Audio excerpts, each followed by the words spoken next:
Hello again people, Stevo here, aka Running Englishman. Stevo here to inspire you to be the best and fittest versions of yourself. Because if I can do it, I know that you can too.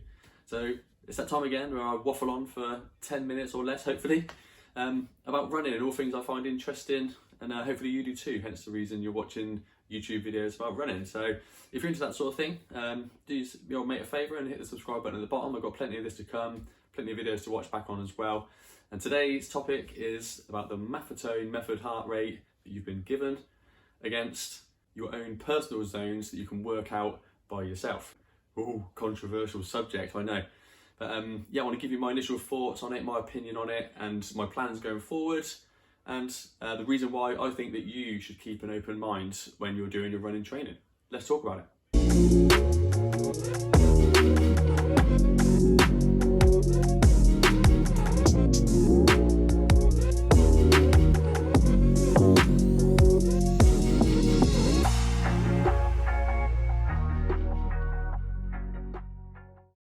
Okay, so let's talk about the Maffetone method heart rate you get given versus your own personal heart rate that you can work out by yourself. I just want to put it out there first before I get going. It just seems like I'm going against the Maffetone method recently with my videos and all that. Honestly, I'm not. I love it. I've got no regrets with finding that. Actually, one of the best things I did is find that when I was trying to learn how to run. Loads of my videos are about it in the past, if you look back, and there'll be loads of them in the future as well. So it's a life changer for me, and I'm sure it will be for you as well. But I think for the future content, for the moment, for this channel, I think it'd be benefit to just learn some other things to go alongside that and some stuff to compare with it. And there's no harm in exploring a little bit deeper to see if you can get more out of your training that you can actually do. That's by looking at your own personal heart rates. So my real brief math history, I'm not going to talk a lot about it because I've got so many videos about it from the past. I've basically done math for 6 months, just base building because of previous sort of bad running of trying to run too fast all the time. So I ran math for 6 months with my heart rate at 143. When Christmas came round, I started adding the speed work in. So it was more like an 80-20 style running. So one of my sessions a week was going fast with that, but it was still basically math with some of the fast work added on. And it's whilst I was doing those fast runs that I started to notice that I was able to hold quite a high heart rate for the fast runs, but holding it quite comfortably. I was able to manage it for a long time. So it made me think a little bit more about if the Maffetone works for everyone. Like what happens if you've got a higher heart rate or lower heart rate than the average person? So that's what made me want to look a little bit deeper into that. Somebody kindly mentioned about Steven Seiler, I think I said his name right. Really interesting stuff. I've probably watched every blog, every video he's made and listened to all his podcasts and his blogs and everything like that. And this man knows his stuff about heart rate training. And it was in some of his videos that I saw that how inaccurate the sort of run-of-the-mill calculators that you get for your zones, how inaccurate they can be. Like the 220 minus your age is the standard you see on so many websites. If you want to know your max heart rate, do 220 minus your age. Those things can be so wrong. And it's for the simple reason that not everyone is built the same. My heart rate goes quite high. I've had my heart checked and it's in sort of normal condition. There's nothing, no medical problems there at all. It just runs high, and that's all to do with your genetics. And the reason that they can be so inaccurate is, say it's been done loads of times, say they've got 1,000 people and they've made a chart and everyone's doing the same exercises, and then the results are dotted onto a chart in the end, okay? So they've got a line running through the middle of the chart to find the average, and then that number in the line in the middle will be the average number that comes up of all the people that have done the test. So what if you're that person, that dot that's up here, or that dot that's down there? So the main line's running through the middle, and you're that person at the top there.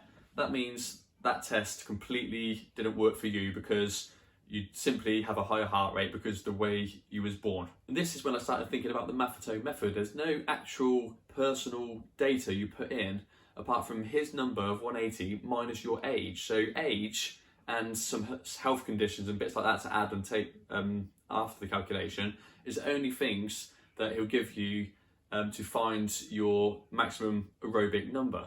So it kind of bypasses any genetic reason why you might have a higher or lower heart rate than the average person of all the people that he's tested over the years. I mean, he says it himself. Some people just aren't compatible. So with all that being said, I think, in my opinion, you're better off, like for all runners that is to go out there and find out more about yourself rather than relying on some stats that other people have put together, just in case you fall out of that average line, and then with the possibility of it being inaccurate. And to do this, you're going to need 2 or 3 readings of your own, some heart rate readings that you can calculate by yourself, which is going to be invaluable to your training. And it does take a little bit of hard work, I ain't going to lie, but it'll be worth it in the end, okay? I'm going to go through it with you and let's see what we need to get. So one of the vital ones that you probably want to use for your calculations is your resting heart rate. This one you can do whenever you want, it's not hard work at all. It's basically the reading that you take in the morning after you've woken up, and it's one that you can do with your smartwatch. It will tell you your average for the week or something like that. If you haven't got a smartwatch, then just count your pulse for a minute just after waking up, so you're all relaxed, and do it over 3 days and take the average for those 3 days. Jot that down, you've got your resting heart rate. The next one at the opposite end of the scale is your max heart rate. Okay, I'm not going to go through the different ways you can get your max heart rate, but it's definitely something you need, right? And I haven't got mine yet. I'll plan on doing mine tomorrow. I'm going to make a video about how I got mine. I'm not really blessed with hills around here without going for a drive, which is kind of against what everyone's trying to do at the minute. So I'm going to go out there tomorrow and do my own tests that I've read online of how to get my own. And the third, and I think is the most important one, is your lactate threshold heart rate. Okay, see my previous video about how to perform one of those. Again, I'm not going to go into the detail now because I'm going to make the video too long. But lactate threshold heart rate is the one that you can do there. Once you've got that line and your heart rate where you are, you can basically perform below that. So this is really important. Once you've sussed that, you know your level where you can train at without over flooding yourself with lactate acid and having to stop within minutes. There's a difference between running for 5 minutes than it is for running with sort of an hour or more, something like that. So that, to me, you can do all your zones off of your lactate threshold one. So if I was going to choose one to do, that is the one there. There's also the aerobic threshold one, which is the other end down here, which is you all know about if you do the Maffetone method. This is the one where you're trying to work this one out, the line where you're not getting heavy breathing, and the area sort of, basically the aerobic zone is below that, and you can manage to build up a solid sort of endurance base if you can stay below that line. So this whole thing is about finding those thresholds to be able to work just below or at. To be honest with you, just having a couple of those numbers will give you more accurate results for your zones because they're your personal numbers, and it's a much better sort of starting point. So I've been putting mine into Train and Peak, as I mentioned on the last video. That was a really respectable one. You can put your threshold test number in there, or it will let you know automatically what your new threshold is. So I done that test, I put mine into it and got my number. But they have got lots of other calculators on there too. You could choose if you've got different readings to use, like your max heart rate or your resting heart rate, or both. It can do like a heart rate reserve one, which is very, very good as well. And it's because it's your 2 numbers, you feel like it's giving you a more correct zones to play with in the middle there. So the calculators on there are less about using sort of age and estimations, and more about using the real life things like your genetics and your current level of fitness as well. Okay, so after you've got your new heart rate zones, or they might be same as what you had before, I don't know, but once you've got those, you can then start to put them into practice. So what I've been doing is, my MAF number was 143. My new estimations after doing my threshold test is my top aerobic zone is 152, so quite a big difference there. So what I've been doing, I've been running at just below 152, and I've been just testing myself as I run. So if 152 feels too much, then you can obviously cut it back. So it's all about tailoring your new zone basically, and making it feel right for you. There's no point saying it's 152 and running at that if you're out of breath. So I've been running near that, and I've been doing my torque test and making sure I'm not getting heavy breathing, and being an honest assessment with those new numbers, so I can try and pinpoint it exactly. It's also fine to run way below that 152 or whatever your number is. So my number is 152. It doesn't matter if I don't run around 135, 140, 143. Anything way below that is fine as well. Just building up your endurance. Just because it says 152, you don't have to run near it all the time. But also saying that, there is other days where you might want to run near to that because you're feeling good, and that is good to build your threshold number. It will just make you more efficient at running at your threshold, and that number will rise up as you get fitter, so you'll be able to run faster at the sort of same heart rate. Now, it might feel like all along I've been trying to find an excuse to be able to run faster from MAF.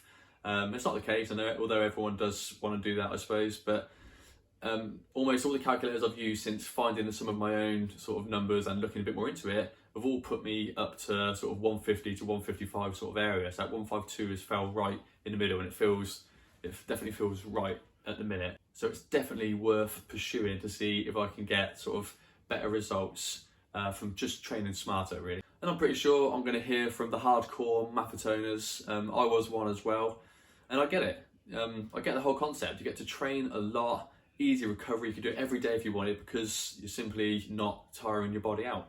And it did work for me. If you look back on my videos, I got results from it. So I'm not gone against it at all. It's just, in my opinion, that some people you hear have to run so slow that maybe, just maybe, it's not because of them, it's because of genetics, and their heart just runs higher than everyone else. So in my opinion, I just think it's worth exploring to see if you're one of them. All right, so I'm pretty much done now. In a nutshell, in my opinion, you should go out there and get your own numbers. So your resting heart rate, your max heart rate, your threshold heart rate, and with these numbers you can work out your aerobic threshold heart rate as well. And then you've got all your training zones are there. You train below your aerobic heart rate and below your threshold there, and just efficient training. I'm pretty sure any good coach, if you had one, would want to know these numbers as well. Another thing, make sure, if you're going to do your max heart rate test, make sure you are prepared for it, okay? Because you don't want to bring on any potential cardiac event, okay? I don't want to be the one that's made you go out and do that and struggle with your heart when you get there, because you're making your heart go as hard as it can do. All right, so make sure someone knows you're going, or someone's with you, or make sure you speak to a doctor to make sure you're medically fit to go and perform the max heart rate test, okay? Repeat the tests every sort of 4, 6, 8 weeks, something like that. This is to see if your fitness has improved or got worse, to see if it's working. I suppose little bit like a MAF test, but yeah, you want to do the test sort of every month and a half or 2 months, so you can move your numbers accordingly as you get fitter or unfitter. Learn what it feels like to run in your new zones. Like you do a MAF, you learn the number and you kind of feel good there. When you get there, learn those areas and realise if your number's too high, and be honest with yourself to cut back if you need to. Okay, and then you can redo your tests and just see where your current level of fitness is, and just be honest with yourself. Right, and that is it for me today. I'm losing the lighting as we speak. It's starting to get dark. My training's going good at the minute in my new zones. It feels strong, and it feels natural to run where I am, and I'm being honest about my breathing and stuff like that. So I'm really chuffed with how that's going at the minute. Hopefully I'm doing a bit of biking as well in my time while I've got my new little baby here. So hopefully I'm building up a lot of aerobic sort of miles at the moment. So hopefully it'll go well. What I might do is throw in some random just MAF tests. Maybe in a couple of weeks I'll throw in a MAF test and just see how that compares to when I was doing MAF, and my MAF tests were going, although I've not done one for a while. I'm just going to throw some in there just to see if I'm getting improvements faster or slower, or what really. I look forward to bringing the results to you. So please check back when you get a chance to see how it's all going. Hit the subscribe button at the bottom for any future updates, and I will see you again soon. Stevo.